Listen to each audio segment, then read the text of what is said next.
Hello મિત્રો, ઓલિલ ફાર્મિંગમાં આપનું સ્વાગત છે.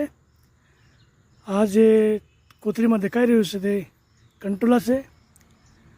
જંગલમાં કુદરતી રીતે એ થાય છે અને જંગલની આસપાસ રહેતા લોકો આને જંગલમાંથી તોડી લાવીને રસ્તા પર આ રીતે વેચતા હોય છે.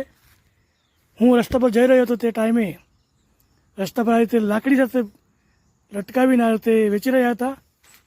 મેં પણ આ 100 રૂપિયાના 500 ગ્રામ પ્રમાણે લીધા અને ખૂબ સરસ ચોમાસા ઋતુની અંદર એ ખાવાની મજા આવે છે, ગુણકારી છે અને જ્યારે જ્યારે જવાનો રસ્તા પર થાય ત્યારે ચોમાસું ચાલશે ત્યાં સુધી એ લાગશે અને અમે પણ લઈને ખાઈશું, આનંદ લઈશું. વિડીયો આપણે ગમ્યો હોય તો ધન્યવાદ.